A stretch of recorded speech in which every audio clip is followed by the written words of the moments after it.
Assalamualaikum warahmatullahi wabarakatuh. Waalaikumsalam warahmatullahi wabarakatuh. Selamat pagi anak-anak. Pagi Bu. Apa kabar kalian hari ini? Alhamdulillah luar biasa. Allahu Akbar. Masih tetap semangat ya? Masih Bu. Nah, berjumpa lagi bersama Ibu ya, Ibu Amelia Windasari di sini.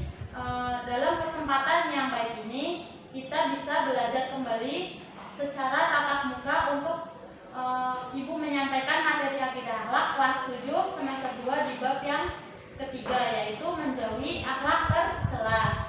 Siapa yang tahu akhlak tercela? Contohnya apa? Ya, mencuri itu juga Bu. ya, Marinda. Sombong. Ya, sombong juga akhlak tercela. Mencuri, sombong itu akhlak tercela. Kita nggak boleh harus wajib menjauhi akhlak yang tercela atau akhlak yang tidak baik ya anak-anak. Ya Bu. Kita tahu bahwa akhlak tercela bahaya untuk diri kita, bahkan untuk orang lain. Karena itu kita wajib menghindari akhlak tercela itu sejauh mungkin. Yang akan kita pelajari kali ini adalah yang berkaitan dengan sikap ria, yaitu sikap di mana seseorang bangga dengan dirinya atau suka memamer-mamerkan kelebihan yang dia miliki. Tujuannya agar orang tersebut mendapat pujian dari orang lain. Di sini ada yang tahu contohnya ria itu apa? Aku Bu. Ya, Misalnya Lia punya itu HP baru terus sombong Bu. nah itu juga termasuk sifat ria, sifat memamer-mamerkan karena ingin dirinya itu dipuji.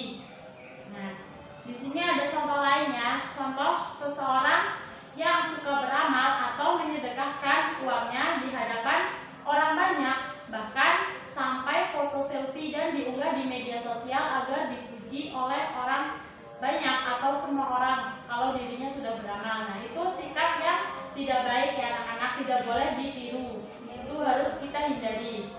Kalau kita ingin memberikan sesuatu kepada seseorang, hendaknya kita harus ikhlas di hati, ya ikhlas di mulut juga. Jangan kita bilang ikhlas, tapi ternyata kita malah memfoto-foto kemudian diupload di media sosial sehingga orang lain itu mengetahui dan kita mendapat pujian seperti itu. Nah, kata ria berasal dari bahasa Arab ar-riya'u yang berarti memperlihatkan atau memamerkan sesuatu kepada orang lain, baik barang ataupun perbuatan yang dilakukan dengan maksud agar orang lain melihatnya dan akhirnya memujinya. Kata lain yang mempunyai arti sama dengan dia itu sum'ah. Ada yang tahu sum'ah itu apa? Nggak tahu Bu. Nggak tahu ya. Sum'ah itu artinya kemasyhuran. Orang yang sum'ah dengan perbuatan baiknya berarti ingin mendapatkan pujian dari orang lain atas perbuatan yang dilakukannya. Nah, di sini jadi ria dan sum'ah itu identik, memiliki kesamaan, yaitu sama-sama ingin dipuji, ya, ingin mendapat pujian dari orang lain. Baik, selanjutnya kita akan masuk ke bentuk-bentuk atau contoh ria dalam kehidupan sehari-hari. Ada yang bisa mencontohkan sikap ria dalam kehidupan sehari-hari? Gak ada ya? Yang pertama itu misalnya kayak gini, ada seseorang menolong orang lain agar dikatakan orang yang baik dan menjadi terkenal dengan kebaikannya. Nah, ini juga kadang ada ya yang seperti itu, menolong orang lain padahal dalam hatinya ingin mendapatkan pujian. Padahal kalau kita ingin menolong ya menolong aja, nggak usah ada embel-embel lainnya lah. Ikhlas gitu loh, ikhlas di hati, di mulut gitu ya anak. Ya Bu. Kalau menolong demi uang gimana Bu? Kalau menolong demi uang itu juga tidak baik ya. Kalau menolong itu kita hendaknya ikhlas, tidak ada embel-embel di bawahnya, di belakangnya atau mengharapkan imbalan dari orang lain seperti itu ya teman-teman. Iya Ibu. Dan yang kedua di sini ada contoh seorang siswa rajin mengerjakan tugas agar mendapat pujian dari bapak ibu guru. Nah, sifat yang seperti ini juga tergolong dalam bentuk ria. Lebih Lebih baik kita melakukan segala sesuatu dengan hati ikhlas agar segala sesuatu yang kita lakukan dalam hidup kita itu menjadi berkah untuk kehidupan kita sendiri ya. Seperti itu. Adapun dalil yang melarang kita untuk berbuat riya yaitu Quran surat Al-Baqarah ayat 264. Bisa dibacakan ayatnya Mbak Linda? Baik Bu. A'udzubillahi minasyaitonirrajim. Bismillahirrahmanirrahim.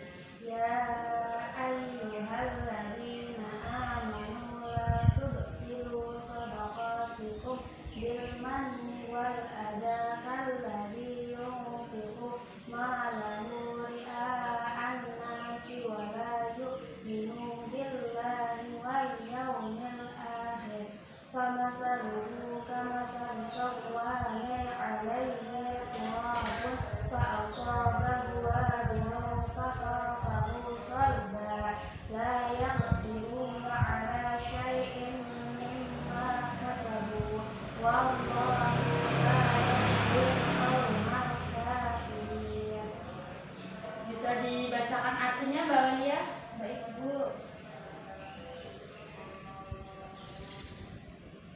Artinya, wahai orang-orang yang beriman, janganlah kamu merusak sedekahmu dengan menyebut-nyebutnya dan menyakiti perasaan penerima, seperti orang yang menginfakkan hartanya karena riya atau pamer kepada manusia dan dia tidak beriman kepada Allah dan hari akhir.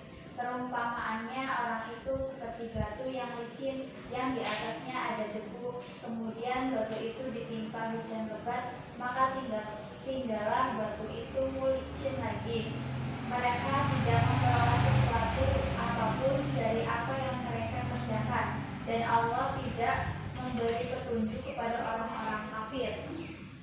Nah, jadi ini adalah dalil yang melarang kita untuk berbuat riya. Apabila kita mau bersedekah dengan hati yang ikhlas, jangan sesekali menyakiti hati orang yang kita sedekahi. Contohnya saja, misalnya kita sedekah dengan seseorang, kita itu nggak usah mengungkit-ungkitnya. Kemarin kan saya habis mengasih sesuatu kepada kamu kayak gitu kan, mungkin orang tersebut juga merasa sakit hati, itu tidak boleh ya anak-anak. Iya Bu. Kemudian akibat buruk dari perbuatan riya antara lain yang pertama itu ada bisa menghapus amal baik kita. Yang kedua mendapatkan dosa yang besar karena riya termasuk bagian dari syirkil kecil yaitu aryaun syirkil atau aryaun syirkil yaitu sebagian dari syirik kecil. Dan yang ketiga tidak selamat dari bahaya kekafiran karena riya sangat dekat hubungannya dengan sikap kafir yang tercantum dalam Quran surat Al-Baqarah ayat 246 tadi ya. Sampai di sini sudah cukup paham? Sudah Bu. Baik, kita lanjutkan. Selanjutnya adalah kita akan membahas mengenai perilaku orang agar bisa terhindar dari sikap riya. Yang pertama itu melatih diri untuk beramal secara ikhlas. Ikhlas ketika kita sudah beramal ya sudah kita niatkan dengan ikhlas karena Allah Subhanahu wa taala tanpa mengungkitnya lagi seperti itu ya. Kemudian yang kedua mengendalikan diri agar tidak merasa bangga apabila ada orang lain memuji amal baik yang dilakukan kita. Contohnya seperti apa Bu? Jadi amal apapun yang kita lakukan tidak usah mengharapkan imbalan atau pujian dari orang lain seperti itu. Dan yang ketiga menahan diri agar tidak emosi apabila ada orang lain yang meremehkan kebaikan yang dilakukan oleh kita. Terkadang ada ya orang lain yang mengatakan kalau amal perbuatan yang kita lakukan itu hanya pencitraan atau kurang baik, maka sebaiknya kita menahan diri untuk diam sajalah, tidak usah berkata-kata yang sekiranya membuat kita emosi seperti itu. Karena itu juga perilaku yang kurang baik seperti itu ya teman-teman. Iya Bu. Baik, sampai di sini penjelasan dari Ibu. Apabila ada pertanyaan bisa kalian tanyakan Bapak Ibu ya.